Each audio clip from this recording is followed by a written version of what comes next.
कलिकाल की बहुत बड़ी महिमा है महाराज। कलयुग केवल नाम आधारा, नाम जप से ही महाराज हमारा हित, हमारा कल्याण है, उद्धार है।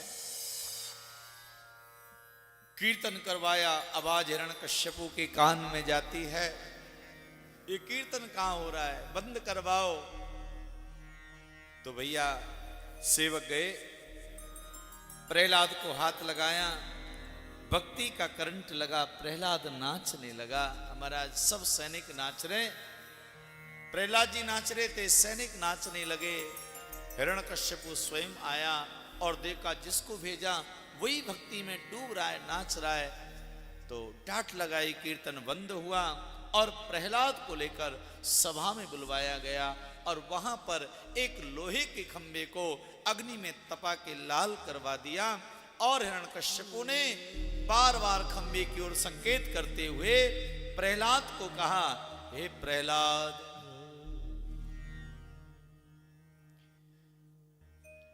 हे दुर्वनीत मंदात्मन कुल भेदक रांधवा। अरे प्रहलाद, तुझको समझाने का मैंने कितना प्रयास किया पर तेरी समझ में नहीं आया। आज तुझे और तेरे भगवान को मैं छोड़ने वाला नहीं हूं।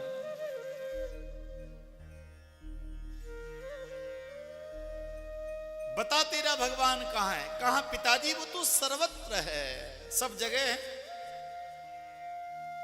भैया, सब जगह है। तो खम्भे में भी है? प्रहलाद ने कहा कि हां खम्भे में है, मुझे दिखाई दे रहा है। तो जा अपने भगवान का आलिंगन कर।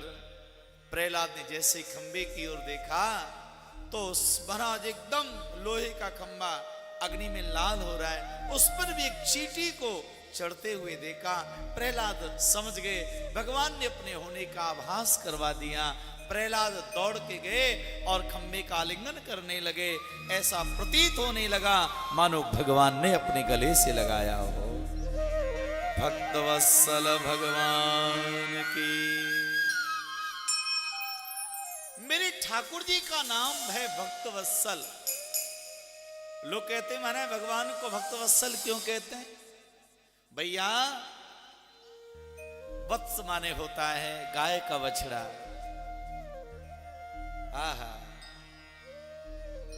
भगवान क्या है? बोले भक्तवत्सल हैं। जब गाय अपने बछड़े को जन्म देती है, जन्म के समय पर बछड़ा गाय के सन्मुख रहता है और गाय माता उस बछड़े को निहार कर अपने मुखमंडल के द्वारा उस बछड़े पर दुलार करती है, उस बछड़े को स्वच्छ कर देती है। तो जो गाय के हृदय में उस नवजात बछड़े के ऊपर जो महाराज भाव उमड़ता है, ऐसा ही भाव भगवान अपने भक्त पर उड़ेलते हैं। महाराज भगवान भी अपने भक्तों से उतना ही प्रेम करते हैं जैसे कि गाय बिल्कुल नवजात बछड़े में के प्रति अपना वात्सल्य प्रकट करती है ना, उसी प्रकार से भगवान अपने भक्तों पर उतना ही वात्सल्य प्रकट करते हैं। इसलिए भगवान को भक्तवत्सल कहते हैं।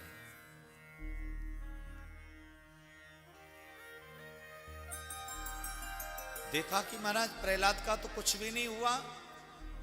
तब हिरण्यकश्यपु को लगा भय, तलवार लेकर के महाराज खंबे पर प्रहार करने लगा। अब तो भगवान खंबे को तोड़ के प्रकट हो गए।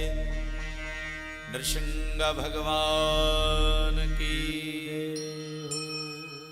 एक बड़ा विचित्र रूप लेकर के भगवान आए। सत्यम विधातुम यद्विजभृत्यवासितम व्याप्तिम ते भूते खिल्लेषु चात्मना अदृश्यतादवक रूप मुद्वंस्तवे सभायाम ना मृगम न मानुसम। ऐसा रूप लेकर के भगवान प्रकट हुए, नरसिंह रूप लेकर के आए। हिरण्यकश्यपु भागने लगा, मेरे प्रभु ने पकड़ लिया, देहरी पर ले गए, गोद में लिटाया और एक एक वरदान को याद दिलाया और उसने स्वीकार किया, हाँ ये पूरा हो गया। सभी वरदानों को भगवान ने पूर्ण करके अपने नाखूनों को बढ़ाया और उसके उदर को विदीर्ण कर दिया है। अंतड़ियों को भगवान ने अपने गले में धारण कर लिया है। नृसिंह भगवान की जय हो।